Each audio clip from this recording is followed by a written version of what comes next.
Hello friends, आज शुरू करेंगे एक्सरसाइज 3.3। लेकिन उससे पहले कुछ बेसिक सी चीज़ें हैं जिनके बारे में थोड़ा डिस्कस कर लेते हैं। देखिए, क्वाड्रिलेटरल्स की टाइप है इसके अंदर। अब टाइप्स ऑफ क्वाड्रिलेटरल इसमें बताया जाएगा। सबसे पहले ट्रेपीजियम क्या होता है ये आपको पता होना चाहिए। One pair of opposite sides is parallel. एक ऐसी फिगर होती है जिसके अंदर एक ऐसा क्वाड्रिलेटर जिसमें एक जोड़ा पैरेलल लाइंस का होता है और दूसरी जो लाइंस होती है ना वो आपस में पैरेलल नहीं होती है। ऐसी फिगर को ट्रेपीजियम बोलते हैं। फिर होती है काइट। काइट तो आपने देखी होगी, काइट माने पतंग। तो काइट एक ऐसा क्वाड्रिलेटरल होता है जिसकी एडजेसेंट दो साइड्स आपस में लेंथ में बराबर होती हैं और बाकी की जो दो एडजेसेंट साइड्स होती हैं वो आपस में बराबर होती हैं। देखा आपने, इस तरह की फिगर है। ये दो साइड्स हैं, ये छोटी हैं, ये बड़ी हैं। तो consecutive pair of sides are equal. One pair, ऐसा नहीं है कि ये और ये भी बराबर होंगी, नहीं।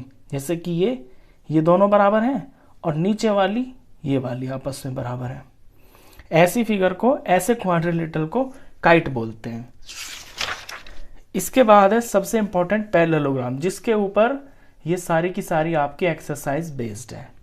अब पैरेललोग्राम आप जानते हैं। पैरेललोग्राम की प्रॉपर्टीज ये होती हैं कि opposite sides of parallelogram are equal. Parallelogram एक ऐसा क्वाड्रिलेटरल होता है जिसकी अपोजिट साइड्स आपस में लेंथ में बराबर होती हैं। जैसे ए बी सी डी है ना, तो ए बी सी डी के बराबर होगी, बी सी ए डी के बराबर होगी। Property number 2, opposite angles of parallelogram are equal. और पैरेललोग्राम के जो अपोजिट एंगल्स होते हैं ना वो भी बराबर होते हैं। जैसे कि ये पैरेललोग्राम है, फिगर से अलग बना के दिखाता हूं। ए बी सी डी, तो ए और सी आपस में अपोजिट एंगल्स हैं, ये आपस में बराबर होंगे। और बी और डी ये अपोजिट एंगल्स हैं, तो एंगल बी एंगल डी के बराबर होगा। Property number 3, adjacent angles of a parallelogram. ये पैरेललोग्राम का निशान होता है, शॉर्ट फॉर्म में ऐसे लिख देते हैं इसको। ये पैरेलल हो गया और ये GM parallelogram. Adjacent angles of a parallelogram are supplementary. Supplementary का मतलब होता है 180 डिग्री उनका सम होता है। अब एडजेसेंट एंगल्स यानी साथ वाले एंगल, जैसे बी और सी को अगर मैं ले लेता हूं, एंगल बी और एंगल सी को अगर ले लूं तो ये दोनों मिलके 180 डिग्री के होंगे। अगर ए और बी को ले लूं तो angle A plus angle B, इनका सम 180 होगा। ये इसकी बहुत ही इंपॉर्टेंट प्रॉपर्टी है। चलिए इसके बाद शुरू करते हैं, क्वेश्चन से शुरू करते हैं। एक्सरसाइज 3.3 शुरू करते हैं। क्वेश्चन नंबर 1,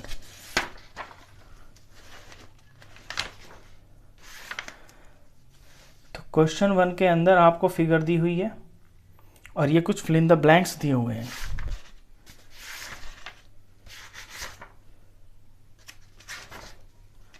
इसमें पूछा है कि ये जो AD है ये फिगर में किसके बराबर होगा। क्वेश्चन में पढ़ देता हूं एक बार। Given a parallelogram ABCD, ABCD ये आपको एक पैरेललोग्राम दिया हुआ है। Complete each statement along with the following along with the definition और property used। आपको ये जो स्टेटमेंट है ना, AD is equal to what, ये आगे खाली छोड़ दिया है, इसको पूरा करना है और कौन सी प्रॉपर्टी लग रही है ये भी आपको बताना है। पैरेललोग्राम की अभी अभी आपने 3 प्रॉपर्टीज करी हैं कि अपोजिट साइड्स बराबर होती हैं, अपोजिट एंगल्स बराबर होते हैं और एक प्रॉपर्टी और होती है, वो मैं अभी बताऊंगा जब इसमें क्वेश्चन आएगा, चौथी प्रॉपर्टी। चलिए पहले फिगर पे देखें और यहाँ लिखा हुआ है AD, इसमें AD ये है, तो AD के बराबर यहाँ पे क्या होगा, BC। AD is equal to BC होगा। क्यों होगा, क्योंकि इसकी अपोजिट साइड है और opposite sides of parallelogram are equal. तो ये इसमें प्रॉपर्टी यूज्ड है, opposite sides of a parallelogram are equal. Angle DCB, angle DCB ये D है, ये C है और ये B है, यानी यहां से यहां तक का एंगल। अब ये वाला एंगल होगा इसके बराबर, यानी DAB के। ये एंगल DAB के बराबर होगा क्योंकि अपोजिट है ना, और पैरेललोग्राम के अपोजिट एंगल्स बराबर होते हैं। तो इसकी प्रॉपर्टी ये, opposite angles of a parallelogram are equal. OC, O से लेके सी तक ये इतनी लाइन, ये है वो फोर्थ प्रॉपर्टी जो मैंने ऊपर मिस कर दी पैरेललोग्राम में। ये क्या है कि किसी पैरेललोग्राम के जो डायगोनल्स होते हैं ना, जैसे ये AC है और ये BD है, ये आपस में बाइसेक्ट होते हैं एक पॉइंट के ऊपर। यानी जहां ये कटेंगे ना, जैसे BD और AC कटे हैं O पे, तो AO की लंबाई OC के बराबर हो जाएगी, DO की लंबाई OB के बराबर हो जाएगी। तो OC इसके अंदर बराबर होगा AO के, और इसमें लिखेंगे diagonals of a parallelogram bisect each other. Next, M angle DAB। M का मतलब होता है मेजर, मेजर का मतलब होता है इसका नाप, इसका मेजरमेंट कितना है। एंगल DAB, DAB ये वाला angle, measurement plus measurement of CDA, CDA ये वाला एंगल, इन दोनों एंगल का मेजर और उनका सम कितना होगा। अभी अभी आपने प्रॉपर्टी पढ़ी थी, प्रॉपर्टी नंबर 3, इनका सम होगा 180 डिग्री। यही थी ना थर्ड प्रॉपर्टी कि adjacent angles of a parallelogram are supplementary, supplementary होते हैं वो, यानी दोनों मिलके 180 के होते हैं। तो ये भी तो एडजेसेंट एंगल्स ही हैं, साथ साथ आ रहे हैं ना दोनों। तो इस प्रॉपर्टी में लिखेंगे adjacent angles of a parallelogram are supplementary. चलिए क्वेश्चन 1 कंप्लीट हुआ। क्वेश्चन 2 पे चलते हैं। क्वेश्चन 2 में आपको 5 फिगर्स दे रखी हैं, सारे के सारे पैरेललोग्राम है, और क्वेश्चन बुक से पढ़ता हूं। Consider the following parallelograms. In parallelograms को आप देखिए। Find the values of the unknowns x y z।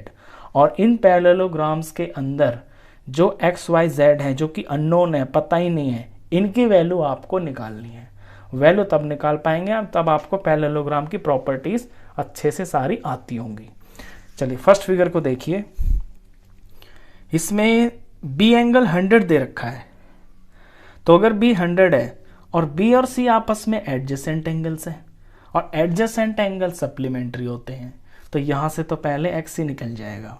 इसे ऐसे करेंगे, x plus 100 is equal to 180 degree. दोनों मिलके 180 होंगे ना। यहां प्रॉपर्टी भी लिखना, आप लिखना सम ऑफ एडजेसेंट एंगल्स, ये एंगल्स का निशान है, ऑफ अ पैरेललोग्राम इज 180। अब यहां से x कितना आ जाएगा, ये 180 में से ये वाला 100 माइनस हो जाएगा इधर जाके, तो x की वैल्यू आ गई 80 डिग्री। तो x तो पता चल गया 80 डिग्री का है। अब x पता चल गया, ये वाला 100 है। अब देखिए x के सामने z है और 100 के सामने y है, तो y कितना हो जाएगा, y के सामने 100 है ना, तो y हो जाएगा 100। और z x के बराबर होगा, z होगा आपका x के बराबर, क्योंकि ये इसके सामने है, और x हम निकाल चुके हैं ऊपर 80 डिग्री। और इनका जो रीजन है ना, दोनों का वो सेम है। क्यों, अपोजिट एंगल्स है। 100 के अपोजिट y है तो y 100 होगा, और x के अपोजिट z है, और x यहां निकाल दिया तो z 80 डिग्री होगा। तो इन दोनों का जो रीजन है, ये एक एंगल निकाला, ये निकाला और ये निकाला, x y z दोनों का सेम रीजन है।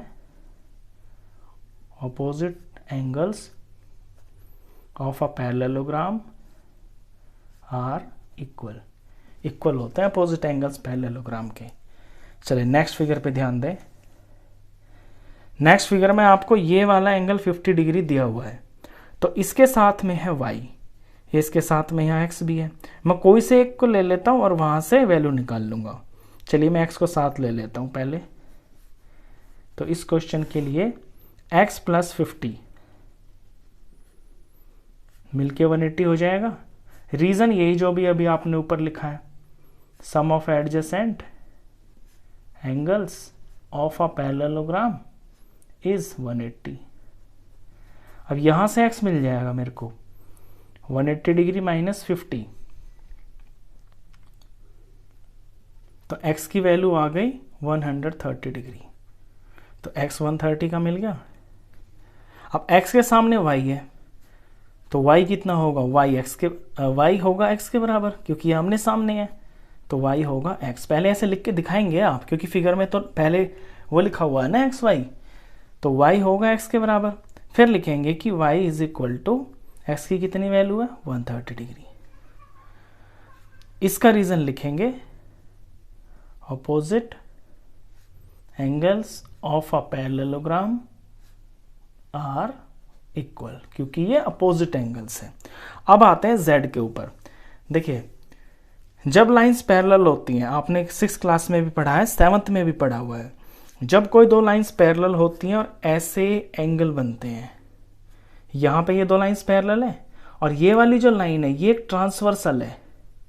तो जब दो पैरेलल लाइंस को ट्रांसवर्सल लाइन काटती है तो एक जैसी प्लेस पे जो एंगल्स होते हैं ना, उन्हें करस्पॉन्डिंग एंगल्स बोलते हैं और वो बराबर होते हैं आपस में। तो यहाँ पे x और z आपस में करस्पॉन्डिंग एंगल्स हैं, तो ये जो z है ना, ये आपका x के बराबर हो जाएगा, और x की वैल्यू हम ऊपर निकाल चुके हैं 130, और रीजन में लिखेंगे करस्पॉन्डिंग एंगल्स, करस्पॉन्डिंग एंगल्स।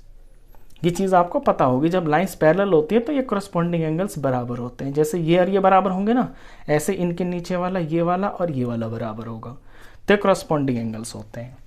चलिए इसके बाद क्वेश्चन नंबर, इसका थर्ड पार्ट करते हैं। थर्ड पार्ट में फिगर दी हुई है, इसके दो डायगोनल्स भी दे रखे हैं पैरेललोग्राम के, और एक्स वाई जेड यहाँ पे है, ये 30 डिग्री का एंगल है और यहाँ निशान लगा हुआ है ये 90 डिग्री का। तो चलिए शुरू करते हैं। देखिए सबसे पहले x ही निकाल लेते हैं, क्योंकि x यहाँ पे है और ये 90 का निशान लगा हुआ है, और जब इस तरह से कोई ऐसे क्रॉस बन जाता है तो ये वाले आमने सामने वाले एंगल्स बराबर होते हैं और इन्हें बोलते हैं वर्टिकली अपोजिट एंगल्स। तो यहाँ जो x होगा ना, ये हो जाएगा 90 डिग्री का, और रीजन लिखना बहुत जरूरी है, तभी आपको पूरे मार्क्स मिलेंगे। वर्टिकली अपोजिट एंगल्स, x निकल गया। अब अपने इस ट्राइंगल पे ध्यान दे, छोटा सा ट्राइंगल बन रहा है ना, एक एक्स वाई जेड वाला, एक्स वाई और 30 वाला, तो ये एक ट्राइंगल है, इन ट्राइंगल। ट्राइंगल के अंदर x plus y plus 30 degree is equal to होगा 180 डिग्री, क्योंकि ट्राइंगल के तीन एंगल मिलके 180 डिग्री के होते हैं।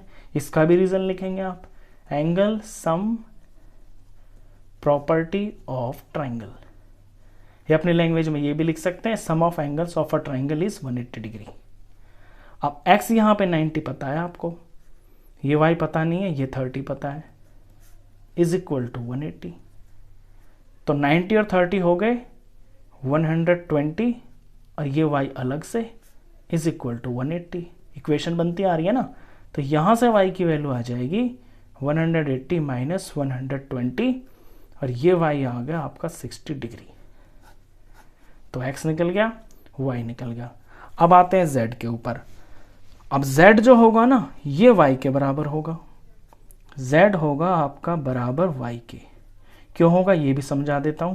देखिए जब दो लाइंस पैरेलल होती हैं और इस तरह से ट्रांसवर्सल काटती है, तो अंदर का एक इधर वाला एंगल और एक इधर वाला एंगल, इन्हें बोलते हैं ऑल्टरनेट इंटीरियर एंगल्स, और ये बराबर होते हैं। अब यहाँ पे भी ये लाइन और ये लाइन तो पैरेलल है, और ये होगी आपकी ट्रांसवर्सल, तो इधर तो बन गया y और इधर बन गया z, तो ये ऑल्टरनेट इंटीरियर एंगल्स हैं। रीजन जरूर लिखेंगे, ऑल्टरनेट इंटीरियर एंगल्स, और ये बराबर होते हैं, आर इक्वल। कब? जब लाइंस पैरेलल होती हैं तभी होते हैं। अगर लाइन टेढ़ी मेढ़ी होना है ऐसे, तो ये बराबर नहीं होते हैं। अब यहाँ तो पैरेलल है ये लाइंस, क्योंकि पैरेललोग्राम है ये। तो x हो गया, y हो गया, z हो गया। अब z की वैल्यू भी लिखनी है ना यहाँ पे, तो y के बराबर है, y 60 डिग्री है, तो ये x हो गया, ये y और ये z। चलिए नेक्स्ट फिगर पे आते हैं। नेक्स्ट फिगर में ये 80 डिग्री दे रखा है और अंदर x और y पता नहीं है और बाहर का z पता नहीं है। बिल्कुल इसी तरह का पहले भी क्वेश्चन कर चुके हैं, बस उसकी जो है ना रोटेशन अलग थी। चलिए यहाँ से x और 80 को ले लेते हैं क्योंकि ये दोनों के दोनों साथ के एंगल्स हैं। तो x plus 80 is equal to हो जाएगा 180 डिग्री। और रीजन में वही sum of adjacent angles of a parallelogram is 180। Reason जरूर लिखना पड़ेगा, सम ऑफ एडजेसेंट एंगल्स, ये एंगल्स का निशान होता है एंगल और ये s। Sum of adjacent angles of a parallelogram is 180 degree, क्योंकि एडजेसेंट है ना, साथ वाले, तो यहां से x मिल जाएगा। अब तो x हो जाएगा 180 डिग्री और ये 80 माइनस हो जाएगा, तो x की वैल्यू आ गई 100 डिग्री। तो x तो पता चल गया। अब y पे आते हैं। देखिए y और 80 ये आमने सामने है, यानी कि अपोजिट एंगल्स है, तो y हो जाएगा 80 डिग्री का। तो इसका रीजन लिखेंगे opposite angles of a parallelogram are equal, ये बराबर होते हैं अपोजिट एंगल्स। अब z देखिए आप, z अभी अभी बताया था ना लास्ट मैंने कि जब दो लाइंस ऐसे पैरेलल होती हैं और उनको कोई इस तरह से ट्रांसवर्सल काटती है, तो एक ही साइड वाले और एक ही प्लेस वाले, यानी कि लाइन के ऊपर है, ये भी लाइन के ऊपर है, ये भी लेफ्ट साइड में है, ये भी लेफ्ट साइड में है, तो ऐसे एंगल्स को करस्पॉन्डिंग एंगल बोलते हैं। तो यहाँ पे z की वैल्यू हो जाएगी 80 डिग्री, क्योंकि z और 80 करस्पॉन्डिंग एंगल्स हैं। रीजन लिखेंगे करस्पॉन्डिंग एंगल्स। ठीक है, x हो गया, y हो गया, z हो गया, इसमें ये सारे हो गए। ये फोर्थ पार्ट था। फोर्थ के बाद आएगा आपका फिफ्थ पार्ट। फिफ्थ पार्ट में पैरेललोग्राम दिया हुआ है, एक डायगोनल दिया हुआ है, यहाँ x, y और ये z, और ये 40 डिग्री और ये 112 डिग्री। तब आप अपने दिमाग पे जोर दीजिए कि सबसे पहले आप कौन सा एंगल निकाल सकते हैं। देखिए मैंने देखा कि y और 112 ये आमने सामने है, तो पहले मेरा y निकल रहा है, तो y हो जाएगा 112 डिग्री। रीजन लिखेंगे opposite angles of a parallelogram are equal, ये इक्वल होते हैं अपोजिट एंगल्स। ठीक है, y मुझे पता चल गया 112 डिग्री। अब मैंने देखा कि ऊपर ऊपर की तरफ ये ट्राइंगल बन रहा है, जहां पे ये 40 है, ये 112 है और ये x है, तो तीन एंगल बने हुए हैं ट्राइंगल में, तीनों का सम 180 होगा। दो मुझे पता चल गए, तीसरा निकालना तो बड़ी सिंपल बात है। अब लिखूंगा मैं इन ट्राइंगल, इस ट्राइंगल के अंदर x plus y plus 40 degree, ये x, ये y और ये 40 degree is equal to 180 degree होगा, क्योंकि ट्राइंगल के तीनों एंगल्स का सम 180 होता है। तो angle sum property of triangle. अब x मुझे पता नहीं है, y मैं ऑलरेडी ऊपर निकाल चुका हूं और 48 दिया हुआ है, तीनों मिलके 180 डिग्री।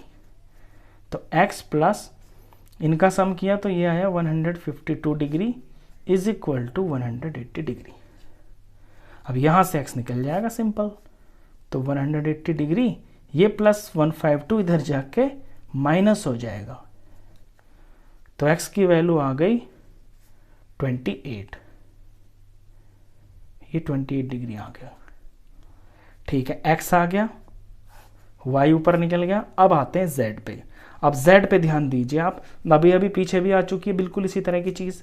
जब आपकी दो लाइंस पैरेलल होती हैं, जैसे ये लाइन पैरेलल है, ये लाइन पैरेलल है, ये ट्रांसवर्सल है, तो जब पैरेलल लाइन के अंदर कोई ट्रांसवर्सल ऐसे काटती है, तो अंदर वाला एक इधर का और एक दूसरी तरफ का, इन्हें ऑल्टरनेट इंटीरियर एंगल्स बोलते हैं और ये बराबर होते हैं।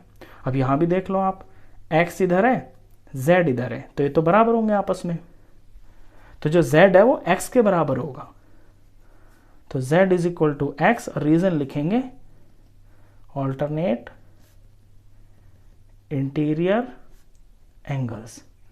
तो z कितना हो जाएगा, जितना x है, x है 28, ये 28 डिग्री का हो गया।